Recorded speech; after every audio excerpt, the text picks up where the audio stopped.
Alhamdulillah kita bersyukur pada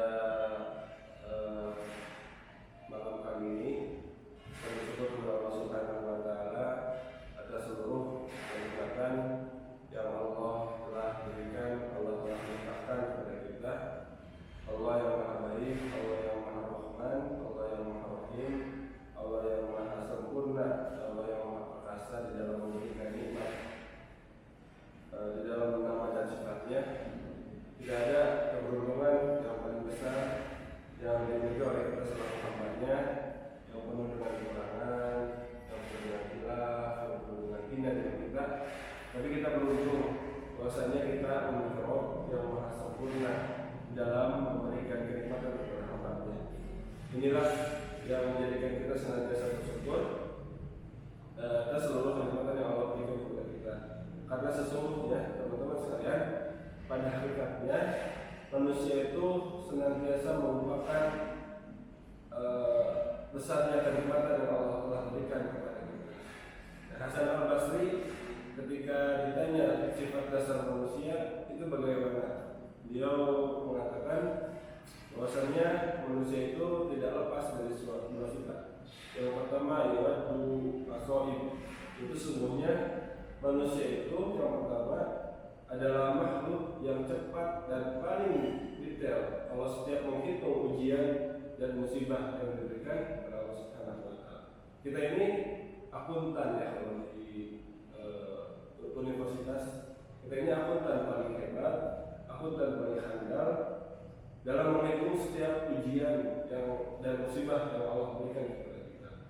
Nah, ya sifat yang kedua kata Hasan al-Basri yang dimiliki oleh manusia yaitu yansani ma'rufah, yaitu suka lupa dengan besarnya kenikmatan yang Allah telah berikan kepada kita. Kita ini kalau bicara nikmat suka lupa. Makanya ketika kita berada di kelas ini, kita menghirup udara segar, bisa melihat, bisa mendengar, itu merupakan sebuah nikmat yang Allah berikan. Tapi kadang kita lupa bahwasannya itu merupakan nikmat yang Allah berikan.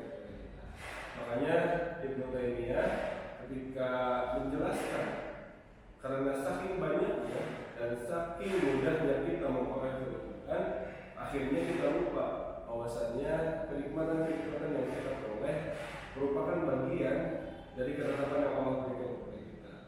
Manusia itu pelupa yang sangat hebat, amnesia yang paling akut kalau sudah berbicara tentang kenikmatan-kenikmatan yang Allah berikan kepada kita. Dan semoga kelas ini menjadi yang kita ikuti dalam setiap kajian-kajian atau kelas-kelas yang ditiba kepada Nabi adalah pertemuan yang menjadikan kita berubah dari karakter asli kita. Kita menjadi akuntan paling handal ketika kalau sudah berbicara nikmat, dan kita menjadi amnesia akut, kita menjadi lupa kalau sudah berbicara tentang ujian, karena sesungguhnya hakikat ujian hanya sebuah dibandingkan dengan kenikmatan yang Allah berikan kepada kita, seperti laut luasnya samudra yang ada di bumi ini. Nah, teman-teman sekalian, kita masuk kepada materi inti kita, yaitu kita akan membahas tentang istiqomah. Kita akan membahas tentang istiqomah dalam beragama, yaitu tafsir Al-Quran Surat Fussilat ayat 30. Oke, kita mulai pembahasannya. Istiqomah ya.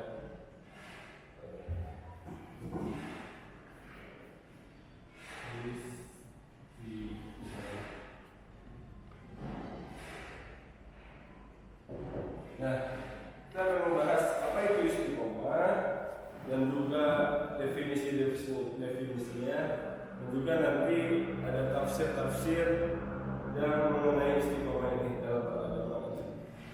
Nah, oke. Dalam mengungkapkan sesuatu, Al-Quran seringkali menggunakan istilah-istilah yang tidak hanya satu, tapi menggunakan beberapa istilah yang lain, tetapi memiliki maksud dan tujuan yang sama. Nah, jadi kalimatnya satu, jadi kalimat maknanya sama gitu. Nah, kenapa hal itu terjadi? Tidak lain agar pemahaman kita terhadap Al-Quran menjadi kokoh, menjadi ajib ya. Karena terkadang untuk menjelaskan satu masalah itu tidak cukup hanya satu kata yang digunakan. Perlu kata-kata lain, perlu kalimat-kalimat lain supaya pemahaman itu menjadi utuh. Nah, karena ada kata-kata yang kalau kita ungkapkan, maka apa yang dipahaminya itu mutlak, maka apa yang dipahaminya itu umum, tidak bersifat khusus gitu. Nah, ada lagi kata-kata kalau disebutkan, maka makna dan tujuan dari kata-kata itu khusus atau spesifik. Itu kita membahas itu lebih ke kajian semantik ya, semantik Al-Quran. Nah, makanya jangan kaget ketika nanti di dalam Al-Quran termasuk pada Istiqomah ini yang kalau diungkapkan, makanya jangan kaget ketika nanti dalam Al-Quran termasuk pada Istiqomah ini tidak cukup kita hanya baca satu ayat saja, tapi butuh ayat-ayat yang lain, butuh penjelasan-penjelasan lain untuk mendukung pemahaman yang utuh terhadap sesuatu. Contohnya tentang Istiqomah ini. Nah, jadi dan ini juga terjadi dalam bahasa kita sehari-hari gitu ya.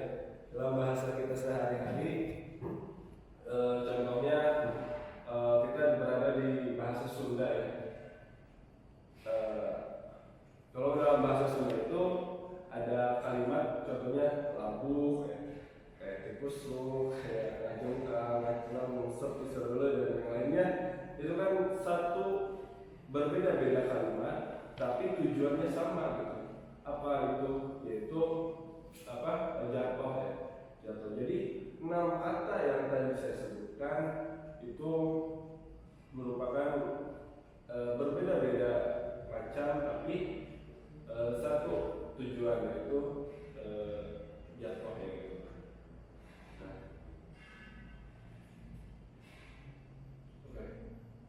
Nah, dalam bahasa Arab juga sama, di dalam Al-Quran juga sama, banyak kata-kata yang diungkapkan dengan maksud yang sama, tapi ada konotasi yang berbeda, ada penekanan yang berbeda, sehingga ketika kita yang mendengar itu paham, oh harus begini, oh harus begitu, ketika kita mendengar kata-kata yang sama tapi konotasi yang berbeda.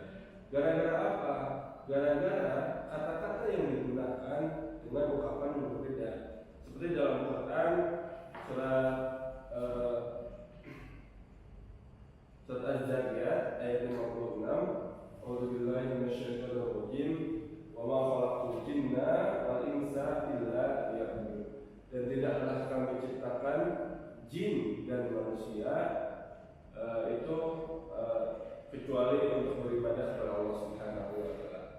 Nah, jadi pertanyaannya yaitu ibadah itu yang kayak gimana ya? Sebelum kita masuk ke Istiqomah, maka kita harus mengetahui ibadah itu yang kayak gimana gitu. Sebelum kita masuk ke Istiqomah. Karena pembahasan kita itu adalah Istiqomah dalam beribadah. Artinya Istiqomah dalam agama. Artinya ibadahnya aja harus benar dulu gitu. Baru kita bisa istiqomah dalam menjalankan syariat Islam. Nah, jadi pertanyaannya apa itu ibadah? Sebelum kita bisa masuk ke istiqomah. Nah, karena kalau kita sebatas terjemah dari kata liya'budun,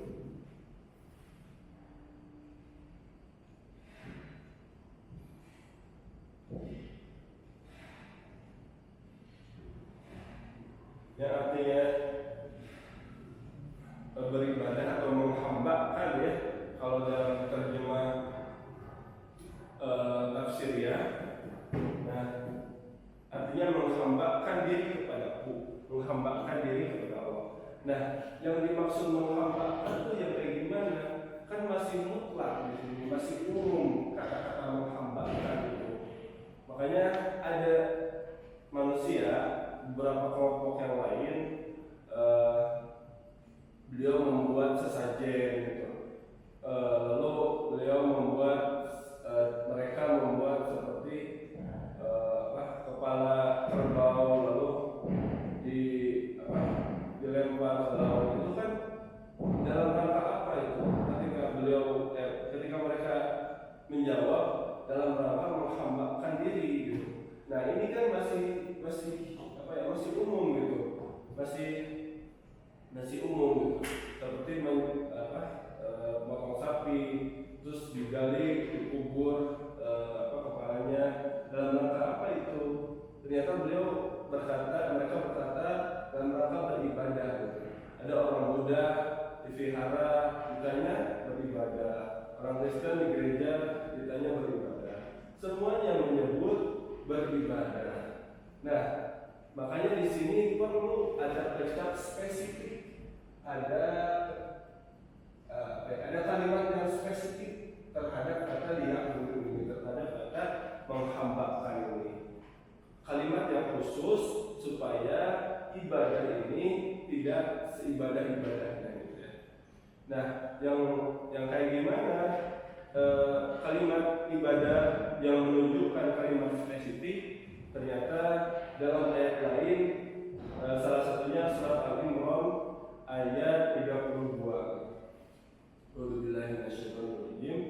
Qul atii'ullah wa atii'ur rasul fa in tawallaw fa inna Allaha la yuhibbul kafirin. Katakanlah wahai kamu Muhammad, taatilah Allah dan Rasul. Jika kamu berpaling, ketahuilah bahwa Allah Subhanahu wa taala tidak menyukai orang-orang kafir. Nah, ini merupakan pengkhususan gitu ya, pengkhususan dari atau penjelasan lain dari ayat Az-Zariyat ayat 26 itu tentang wa khalaqul jinna wal insa illa liya'budun. Artinya kami dan tidaklah Allah menciptakan jin dan manusia kecuali hanya kepada Allah Subhanahu wa taala.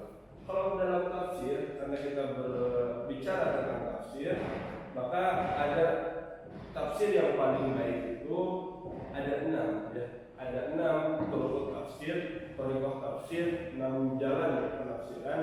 Yang pertama Al-Quran bil-Quran, yang kedua Al-Quran bis-Sunnah, yang ketiga Al-Quran bil-Qaul sahabat, yang keempat Al-Quran bil-Qaul tabi'in, lalu yang ketiga kelima Al-Quran bil-ijtihadi bil-ru'yiyah, dengan menggunakan pikiran, dan yang selanjutnya nanti bisa dilihat ya.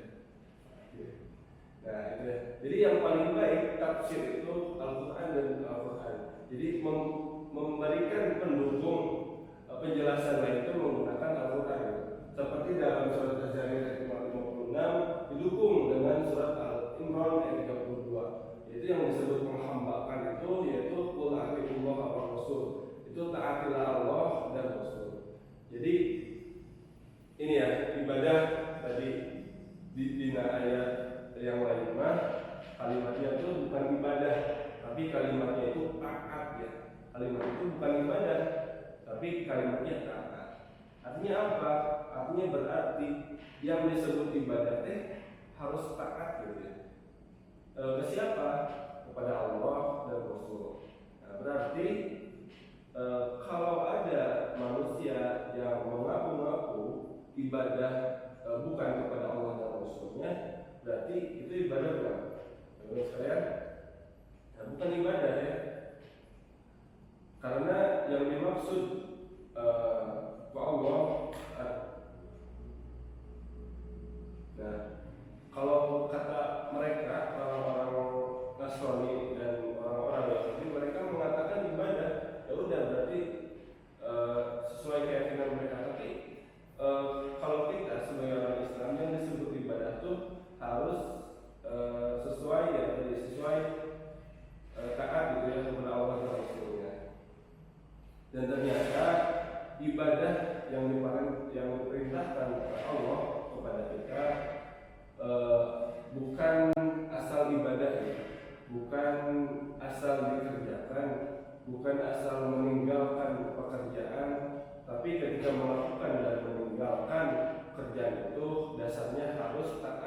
siapa?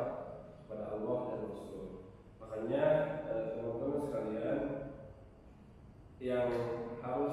yang mendapatkan pahala itu yang sholat atau meninggalkan sholat? Gimana?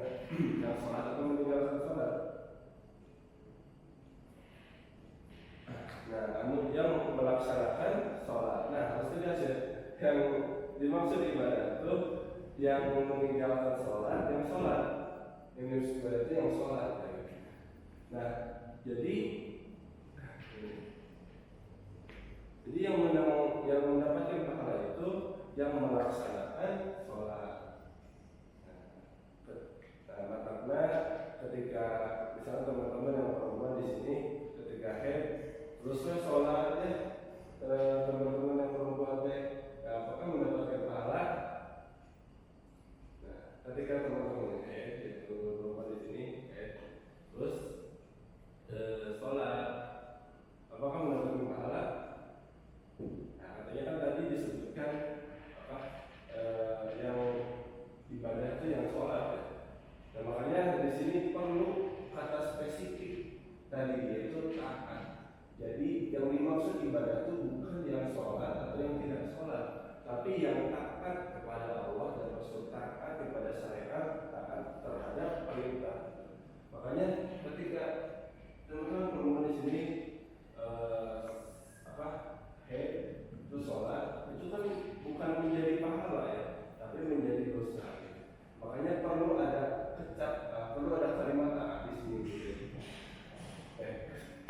Kita belum masuk ke pembahasan istiqomah karena ini menjadi dasar buat kita semua, yaitu tentang bagaimana ibadah yang sebenarnya yang diperintahkan oleh Allah dan Rasul ya.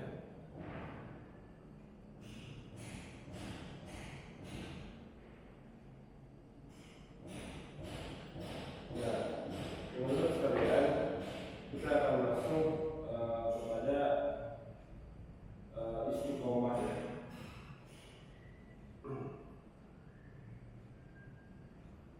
Nah, apa itu istiqomah? Allah Subhanahu wa Ta'ala mencintai hamba-Nya yang senantiasa beristiqomah di jalan yang terus melakukan aktivitas secara rutin walaupun kecil. Allah Subhanahu wa Ta'ala akan lebih mengapresiasi daripada yang tidak melakukan kebaikan sama sekali. Istiqomah adalah berusaha untuk menjaga perbuatan baik di jalan Allah. Jadi istiqomah itu adalah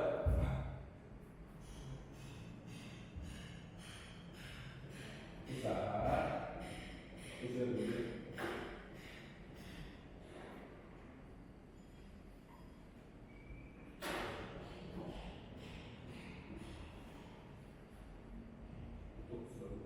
untuk selalu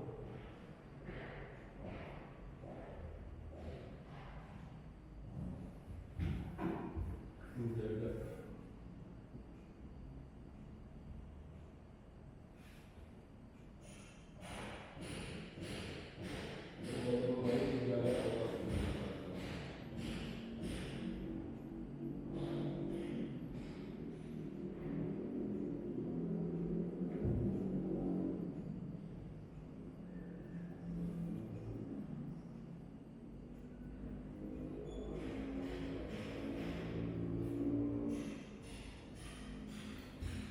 secara konsisten.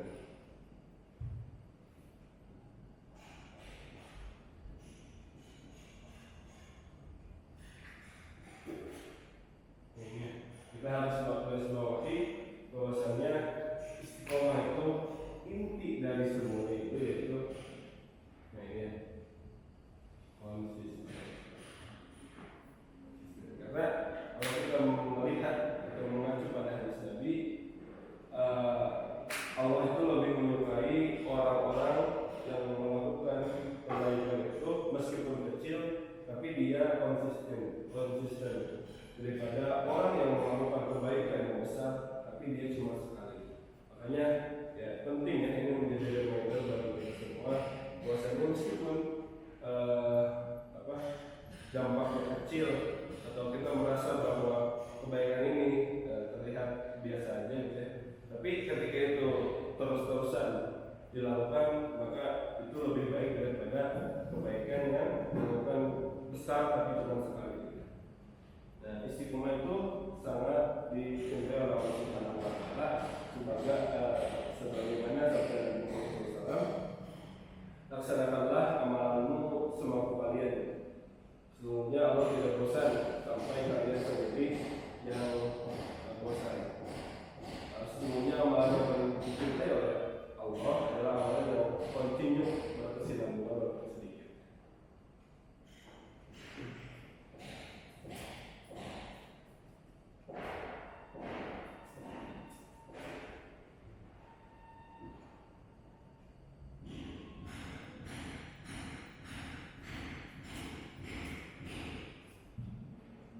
Fusilat ayat 30 ya. Terus dulu.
Tidak takut wala tahzan.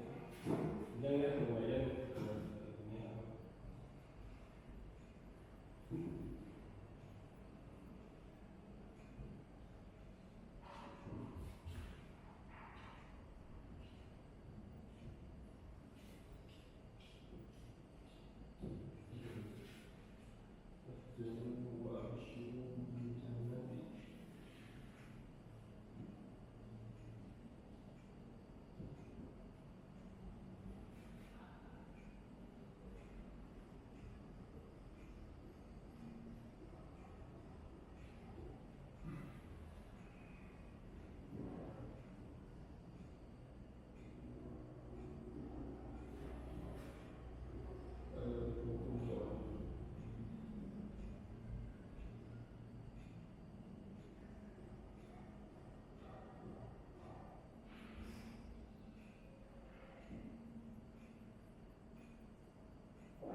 Di surah Fusilat ayat 30. Nah, innal ladzina qalu rabbuna Allah tsumma istaqamu tatanazzalu 'alaihimul malaikah illa takhafu wa la tahzanu wa abshiru bil jannati allati kuntum tu'adun.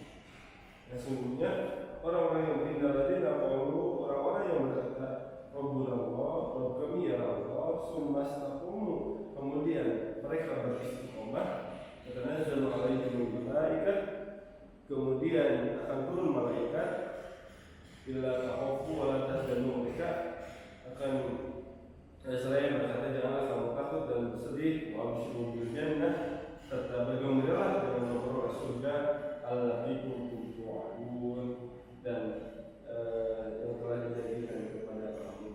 Nah ini ya, Allah itu berjanji ketika orang-orang yang berkata Rabbuna Allah, Rabb kami ya Allah, Rabb kami ya Allah.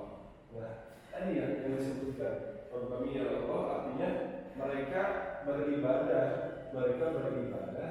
sesuai apa? Mereka beribadah dalam Quran surat Al-Zariyat 46 didukung oleh Al-Imran 32 tentang beribadah kepada siapa, yaitu kepada Allah Subhanahu wa taala, gitu ya.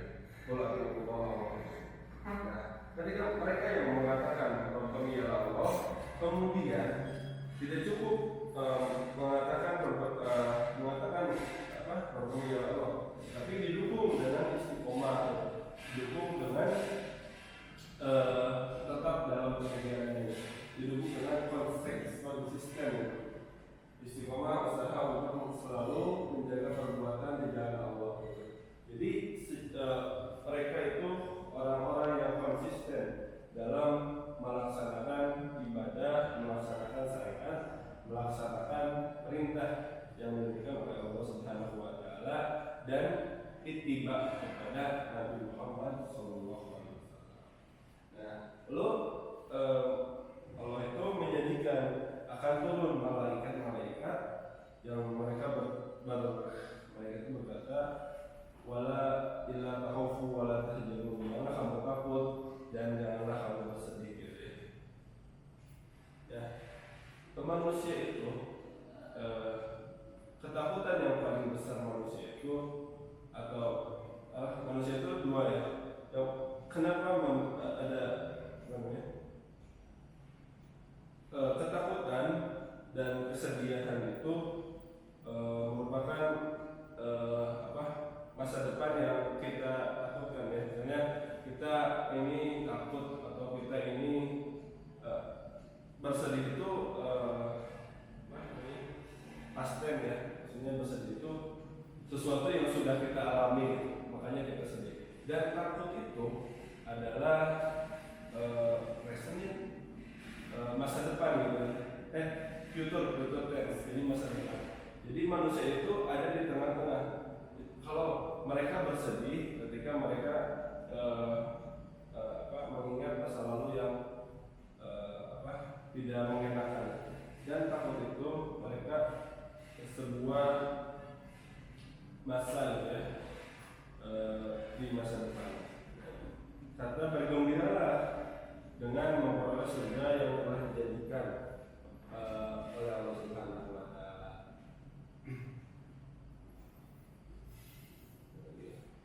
Nah, kalau tafsir dari surat ini, surat Fussilat ayat 30,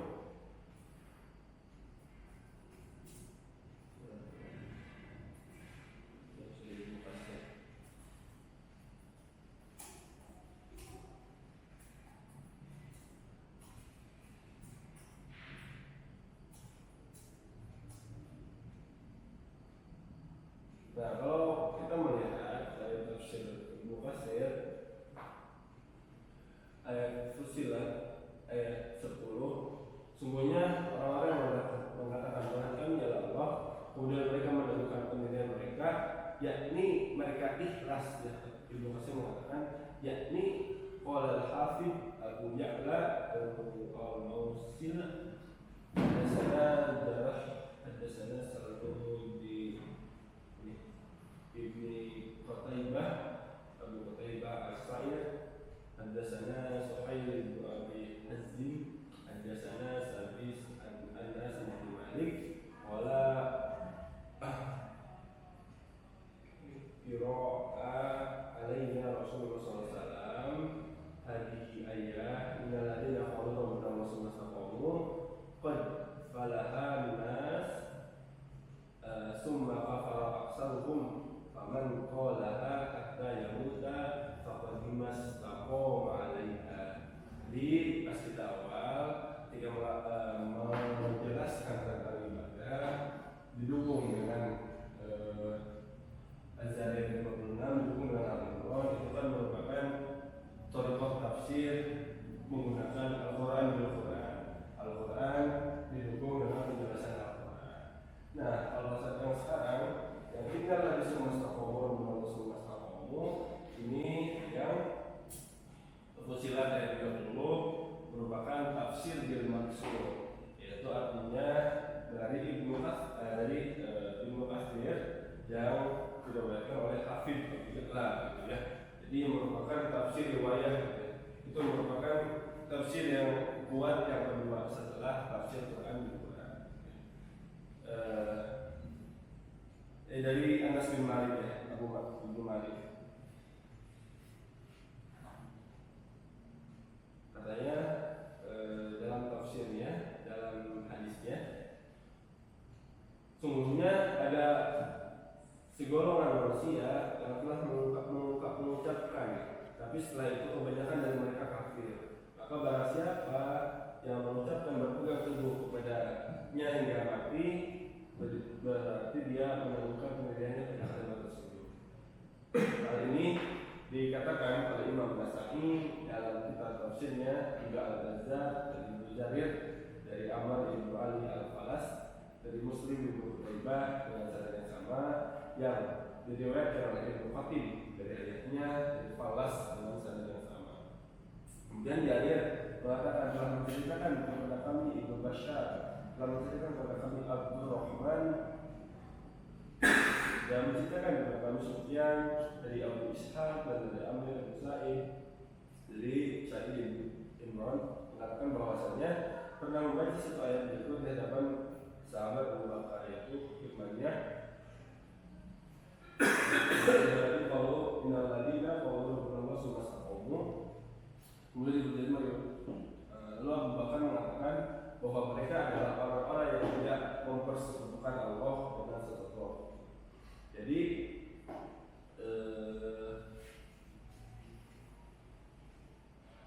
jadi mereka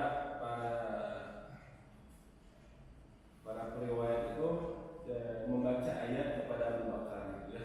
Lalu kata Abu Bakar mengatakan bahwa mereka orang-orang yang sumastaqamu ini, orang-orang yang istiqomah itu orang-orang yang tidak mempersekutukan Allah dengan sesuatu. Jadi ada dua ya. Yang pertama, ada beberapa. Yang pertama itu orang-orang yang istiqomah itu ini orang-orang yang selalu menjaga perbuatan baik di jalan Allah secara konsisten. Lalu yang kedua, orang-orang yang teguh pendiriannya. Yang ketiga, yang dikatakan oleh Abu Bakar, yaitu orang-orang yang tidak mempersekutukan Allah dengan sesuatu. Jadi itu merupakan tafsir bil maksur dari tafsir Ibnu Katsir, gitu ya.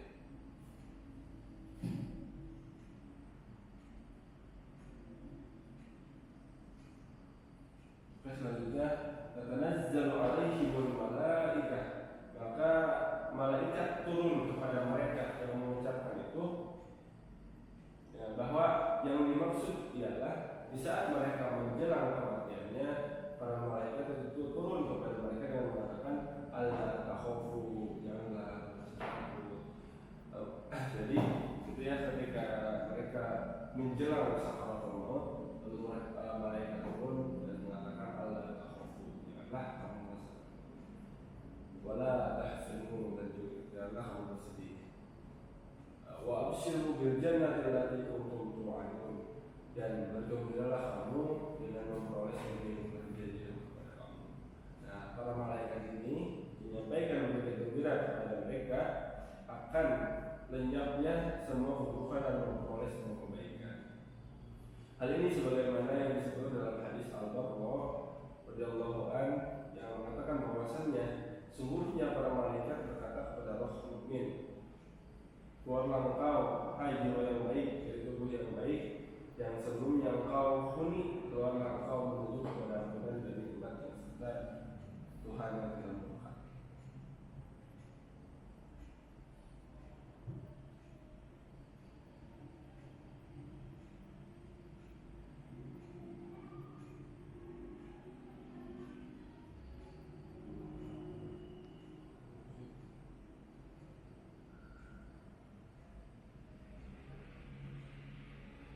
Jadi itu beberapa dan menyebutkan dua ya. Yang pertama tadi tafsir Al-Quran yang tentang mengatakan ibadah, penjelasan tentang ibadah yang seperti apa, dan yang kedua tafsir bil maksud, yaitu tentang surat Fussilat, didukung dari tafsir Ibnu Katsir, gitu ya, dari hadis Anas bin Malik. Oke, lanjut ya. Jadi Istiqomah itu tadi yang pertama orang-orang yang menjaga perbuatan baik di jalan Allah secara konsisten. Yang kedua orang-orang kata Abu Bakar, orang-orang yang tidak mempersekutukan dengan sesuatu apapun. Nah, masih ya? Itu ada berapa menitnya? Aku lihat tadi masih dalam. Nah, ini yang tentang istiqomah. Ya, sebenarnya apa sih ya gitu? Apa ya? Kenapa sih kita harus belajar tentang istiqomah? Apa sih urgensi istiqomah gitu ya? Tadi ya, karena Allah itu menjadikan bagi orang-orang yang beristiqomah itu jannah gitu ya, menjadikan surga. Karena kita harus mengetahui ini ya, tugas manusia di dunia itu seperti apa ini? Kita hidup di dunia, kita bersosialisasi dengan orang, kita menjalankan semua syariat ibadah itu apa gitu ya. Nah, jadi tugas manusia itu ada tiga. Tugas manusia itu menjadi ibadah yang disebutkan ini menjadi hidup. Yang kedua tugas manusia itu menjadi khalifah, dan yang ketiga tugas manusia itu menjaga alam raya. Nah,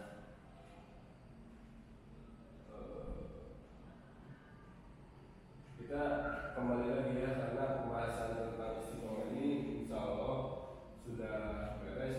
Jadi yang akan kita tekankan itu dalam beragama yaitu beribadah gitu ya. Karena judul kita berjudul istiqomah dalam beragama.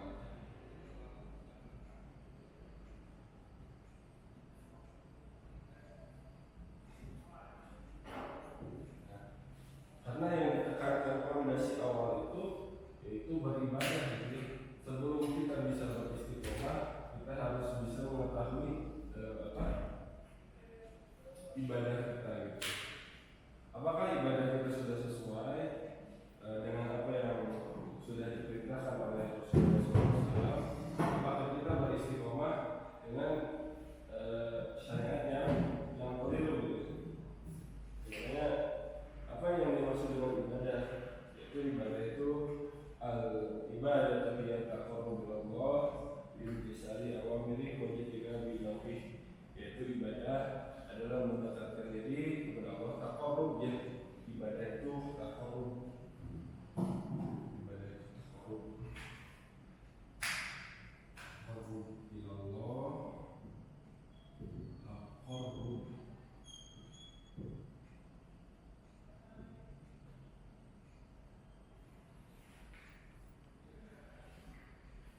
biintisali awamiri wa jitinabi nafi. Dan intisal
segala aktivitas yang kita lakukan selama 24 jam maka dinilai ibadah.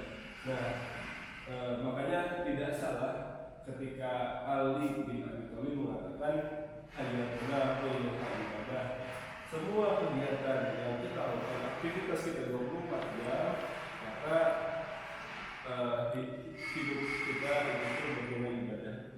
Jadi pertama kita bangun tidur sampai tidur kembali, maka itu bernilai ibadah. Kemudian sekalian, perusahaan mana atau company mana yang menggaji karyawan itu, kalau karyawan itu tidur, karyawan itu masuk WC, tidak ada ya. Makanya kecuali Allah Subhanahu wa Ta'ala ya. Makanya rugi kalau badan kita tidak digunakan untuk ibadah. Nah, ibadah itu terbagi bermacam-macam. Karena kita berbicara agama, otomatis kita berbicara ibadah. Nah, ibadah itu berbagi macam-macam. Yang pertama, ibadah itu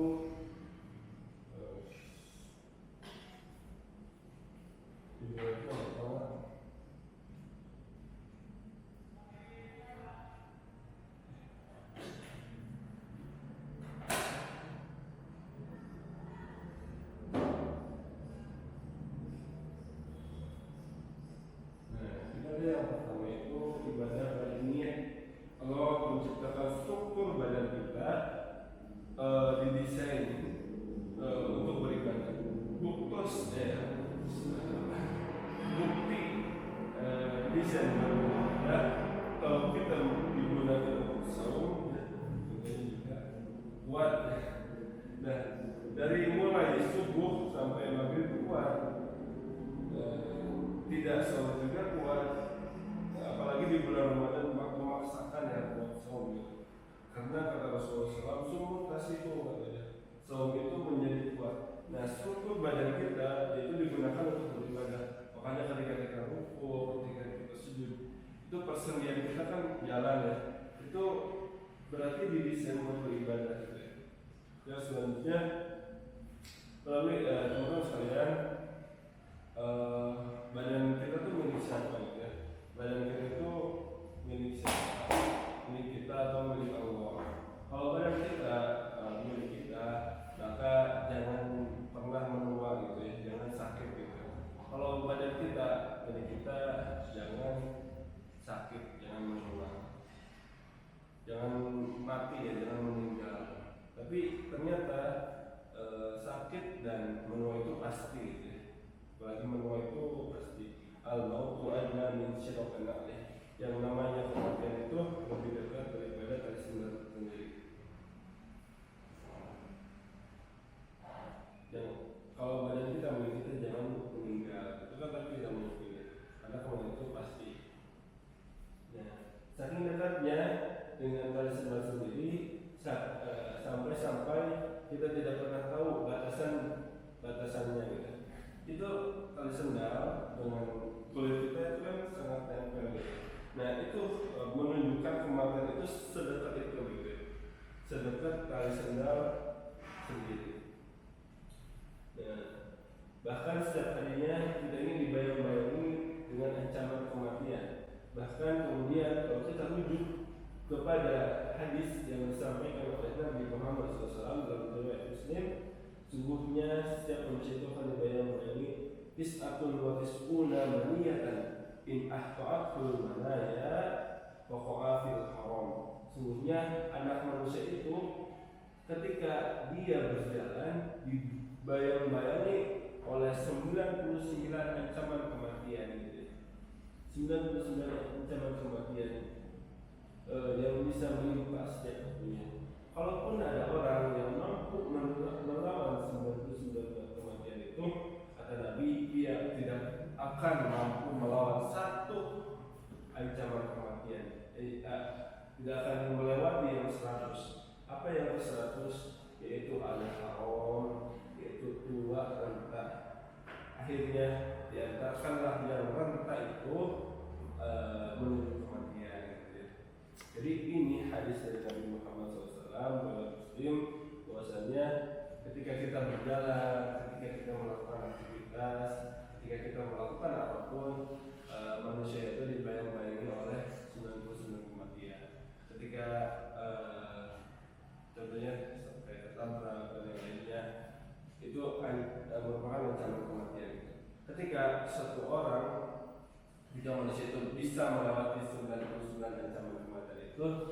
maka manusia itu tidak akan bisa melewati ancaman kematian yang ke-100.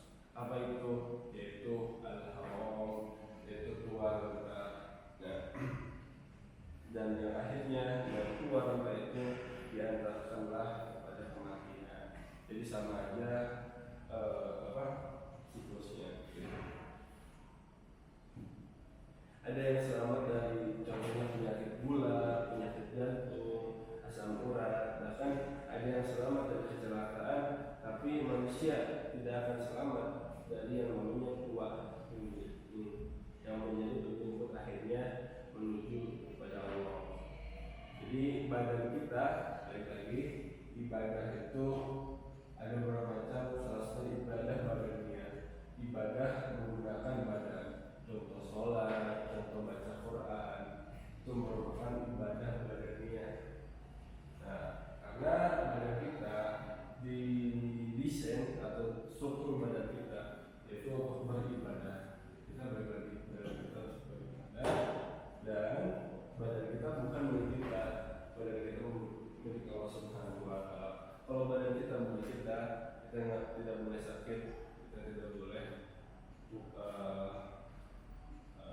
tua ya, tidak, ataupun meninggal. Tapi ternyata sakit, tua, menua dan meninggal itu sudah pasti.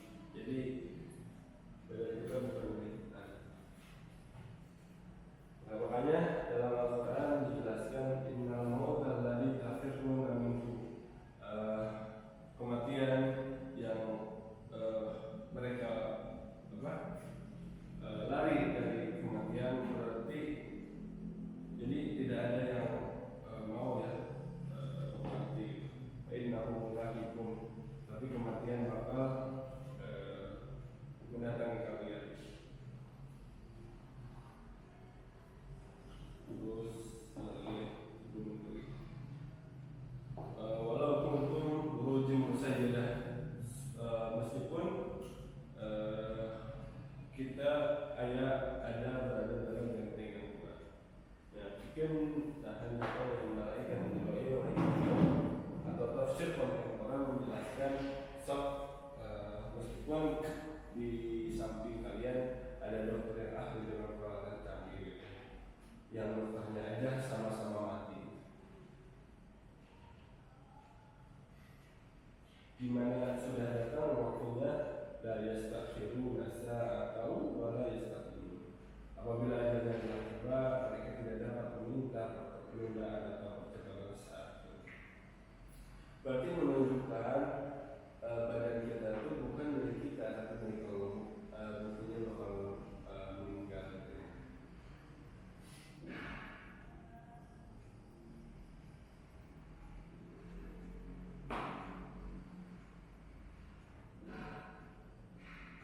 Nah, jadi ini ya, sebenarnya pembahasan ini merupakan pembahasan yang berkesinambungan antara ibadah, terus istiqomah. Di istiqomah dalam beragama itu sesuatu yang berkesinambungan. Kita masuk pembahasan kepada ibadah, kita masuk pembahasan kepada larangan, perintah, dan juga ibadah yang spesifik itu seperti apa, macam-macam ibadah ya. Terus ya, ibadah yang kedua itu yaitu ibadah nusuk. Ibadah nusuk.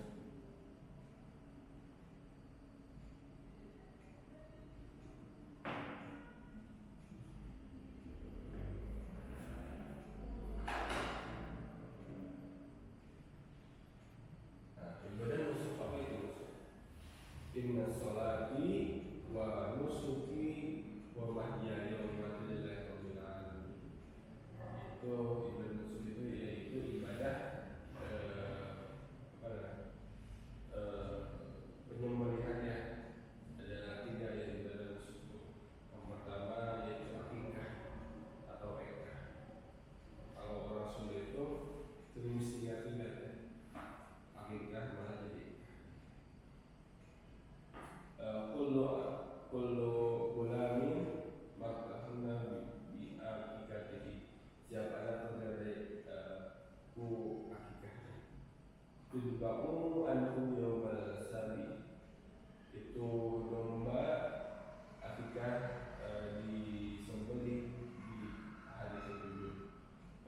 al-qura suhu, rambutnya dicukur, wa yusamma, dan dikasih nama.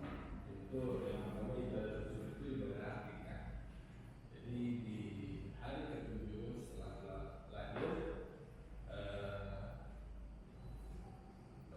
hewan akikah itu disembelih, lalu dicukurlah rambut bayinya dan juga dikasih nama. Nah, yang kedua ibadah itu haji. Paman tamat dari umrah ila haji Barang siapa yang ingin mengerjakan ibadah umrah sebelum haji di bulan haji, maka peliharaan binatang haji yang gampang. Malam jadi fasiyam salah satu ayam bil haji wa sab'ati idza raja'tum fa'til asar. Tapi jika tidak menemukan binatang haji dan tidak mampu, maka wajib berpuasa 3 hari. Wa sab'ati idza raja'tum, dan 7 hari apabila kamu telah pulang.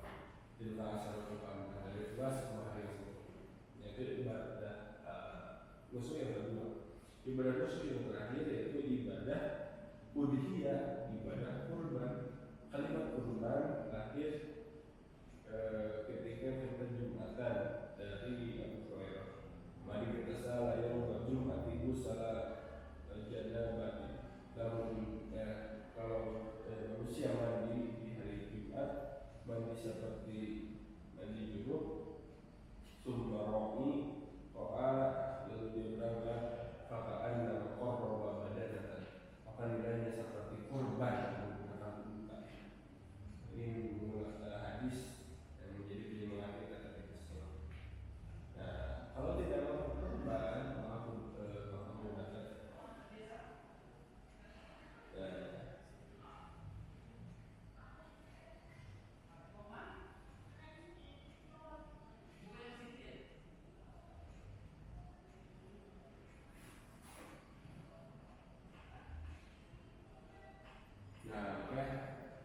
itu ya. Jadi ibadah itu dua.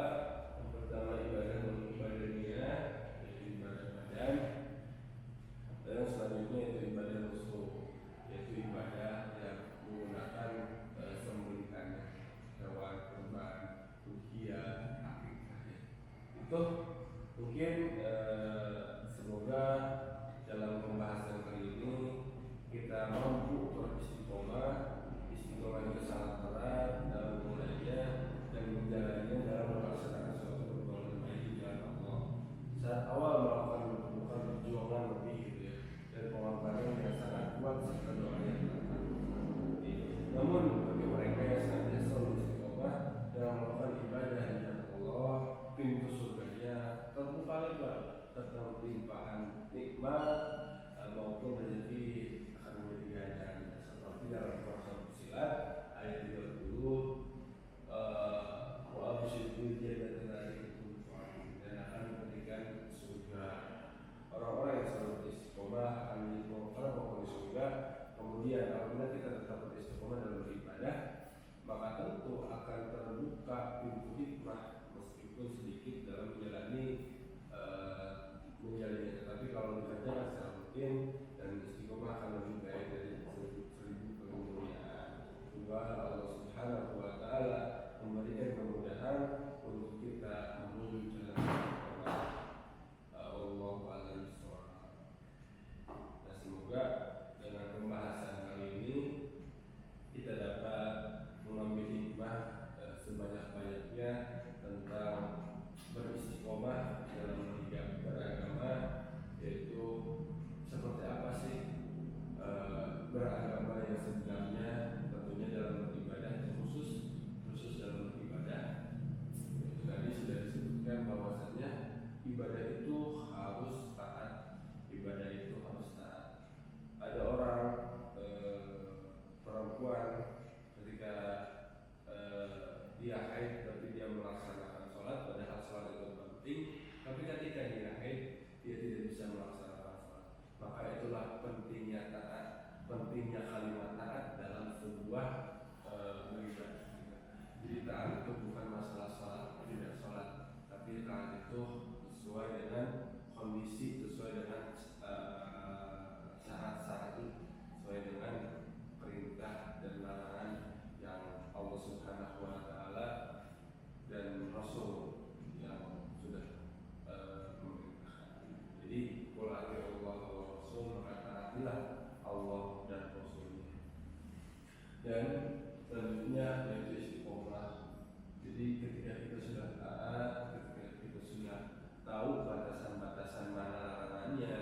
ada larangan yang harus kita jauhi, mana perintah yang harus kita laksanakan.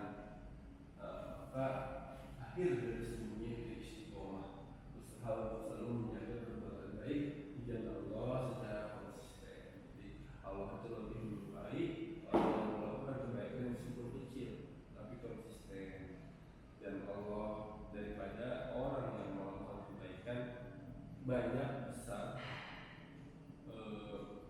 tetapi melakukan hanya sekali saja.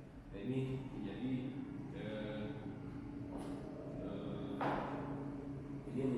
sebuah reminder ya bagi kita untuk selalu beristiqomah dalam menjalani kehidupan ini, dalam melaksanakan ibadah, dalam beragama kepada Allah Subhanahu wa Ta'ala, mengabdikan diri, mewakafkan diri kepada Allah Subhanahu wa Ta'ala. Karena ganjarannya tadi sudah dijelaskan, yaitu wa asyirul jannah, Allah akan memberikan surga kepada kita semua. Alhamdulillah untuk pematerian kali ini tentang istiqomah dalam beragama cukup sekian. Terima kasih teman-teman yang ada di sini dan menyempatkan waktunya untuk mendengarkan materi kali ini. Itu saja, dengan doa Rabbana atina fid dunya hasanah wa fil akhirati hasanah wa qina adzabannar. Undur man qala wa la tandur man qala anna muslimu bila kulli syai'. Wassalamualaikum warahmatullahi wabarakatuh.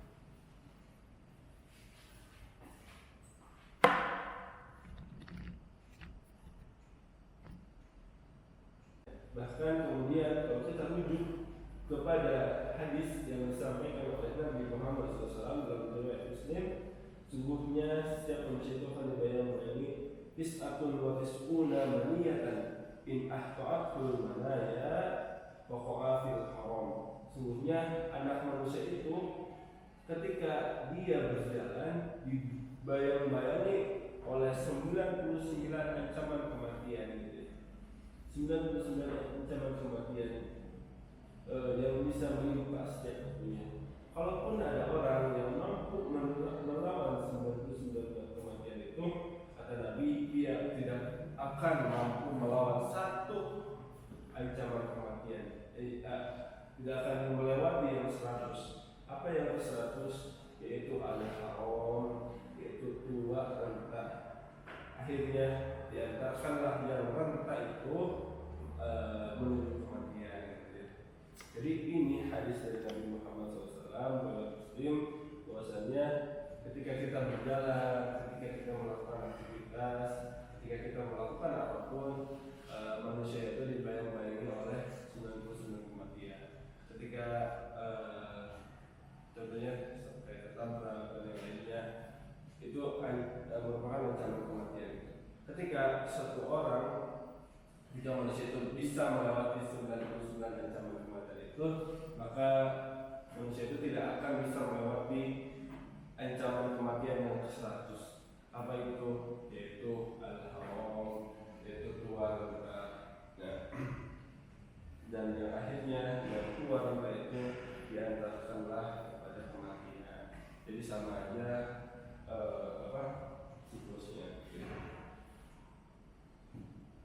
Ada yang selamat dari contohnya penyakit gula, penyakit jantung, asam urat, bahkan ada yang selamat dari kecelakaan, tapi manusia tidak akan selamat dari yang namanya tua ini, yang menjadi penjemput akhirnya menuju kepada Allah.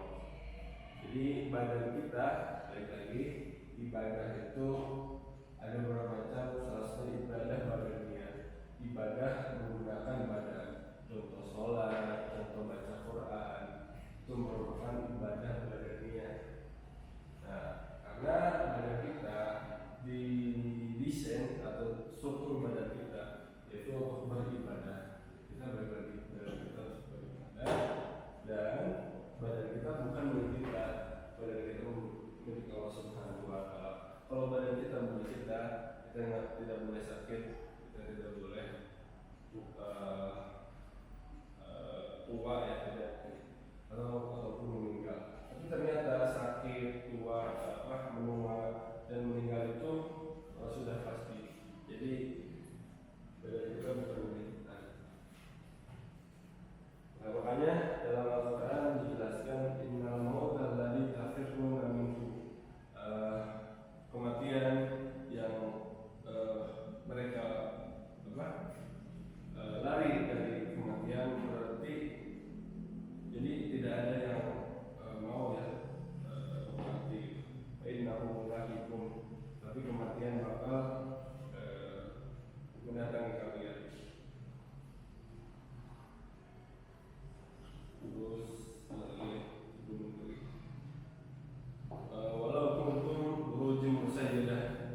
kita ada berada dalam benteng yang kuat. Nah, mungkin tahan yang malaikat menjadi atau tafsir orang menjelaskan sok meskipun di samping kalian ada dokter yang ahli dengan peralatan canggih yang dokternya aja sama-sama mati, dimana sudah datang waktunya la yastakhiruna sa'atau wa la yastaqdimun. Apabila ajalnya telah tiba, mereka tidak dapat meminta penundaan atau percepatan saat itu. Berarti menunjukkan badan kita itu bukan milik kita, tapi milik Allah. Buktinya bakal meninggal.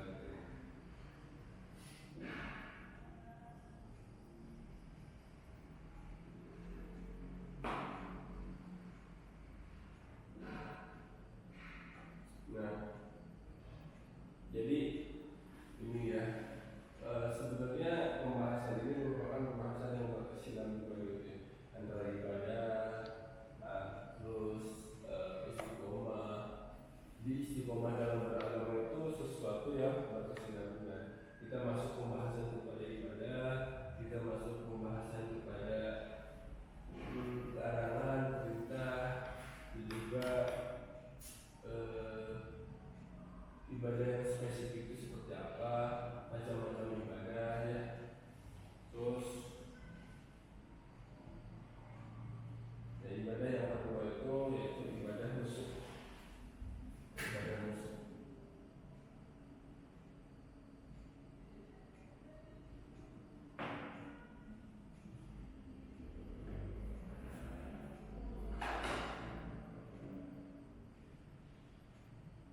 Ibadah nusuk apa itu nusuk? Inna sholati wa nusuki wa mahyaya wa mamati lillahi rabbil alamin. Itu ibadah nusuk itu yaitu ibadah penyembelihan ya. Ada 3 yang ibadah nusuk itu. Yang pertama yaitu akikah atau ekah. Kalau orang Sunda itu mesti 3 ya. Akikah malah jadi kullu gulamin martahna bi akikatihi. Siapa anak terjadi ku akikah tudba'u anhu yawmal sabi.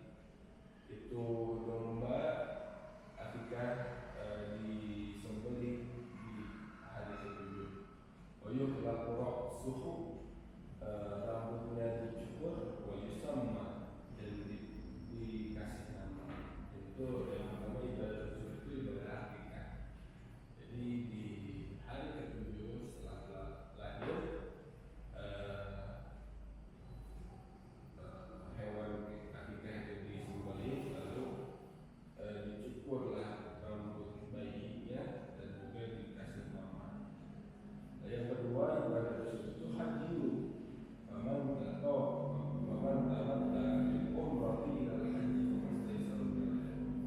Barang siapa yang ingin mengerjakan ibadah umrah sebelum haji di bulan haji, maka pelihara binatang haji yang gampang. Malam jadi fasiyam salasati ayyam bil haji wa sab'ati idza raja'tum fa'til asar. Tapi jika tidak menemukan binatang haji dan tidak mampu, maka wajib berpuasa 3 hari. Wasab'ati idza raja'tum, dan 7 hari apabila kamu telah pulang. Tilka asyaratun kamilah, dari 11 hari yang sempurna. Yaitu ibadah nusuk yang kedua. Ibadah nusuk yang terakhir yaitu ibadah udhiyah, ibadah kurban. Kalimat kurban lahir ketika kita Jumatan dari Abu Hurairah. Mari kita salah yang Jum'ati salah janabati. Kalau manusia mandi di hari Jumat, mandi seperti mandi junub, sumbaroni toa, lalu dia berangkat faka'an dan korroba badanatan, maka nilainya seperti kurban menggunakan unta. Ini hadis yang menjadi penyemangat kita ketika Islam. Nah, kalau tidak mau kurban,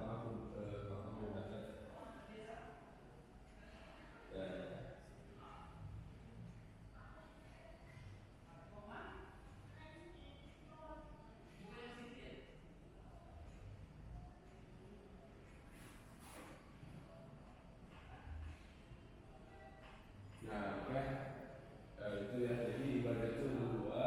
Yang pertama ibadah badaniah, yaitu ibadah badan, dan selanjutnya itu ibadah rusuh, yaitu ibadah yang menggunakan sembelihan hewan kurban, ukiah, akikah. Itu mungkin semoga dalam pembahasan kali ini kita mampu beristiqomah. Istiqomah itu sangat berat dalam memulainya dan menjalannya dalam melaksanakan suatu perbuatan baik di jalan Allah. Saat awal melakukan bukan perjuangan lebih gitu ya, dan pengorbanan yang sangat kuat serta doa yang matang. Namun bagi mereka yang senantiasa beristiqomah dalam melakukan ibadah di jalan Allah, pintu surganya terbuka lebar serta limpahan nikmat maupun rezeki akan menjadi ganjaran, seperti dalam Al-Quran Silat ayat 30, wa absyirul jannata dzalikum dan akan memberikan surga. Orang-orang yang selalu beristiqomah akan menjadi orang di surga. Kemudian apabila kita tetap beristiqomah dalam beribadah, maka tentu akan terbuka pintu hikmah meskipun sedikit dalam menjalani menjalannya. Tetapi kalau dikerjakan secara rutin dan istiqomah akan lebih baik dari seribu kemuliaan. Semoga Allah Subhanahu wa Ta'ala memberikan kemudahan untuk kita menuju jalan istiqomah. Wallahu a'lam bishawab. Nah, semoga dengan pembahasan kali ini kita dapat mengambil hikmah sebanyak-banyaknya tentang beristiqomah dalam hidup beragama, yaitu seperti apa sih beragama yang sebenarnya, tentunya dalam beribadah, khusus dalam beribadah. Itu tadi sudah disebutkan bahwasannya ibadah itu harus taat, ibadah itu harus taat. Ada orang perempuan ketika dia haid tapi dia melaksanakan sholat, padahal sholat itu penting, tapi ketika dia haid dia tidak bisa melaksanakan sholat. Maka itulah pentingnya taat, pentingnya kalimat taat dalam sebuah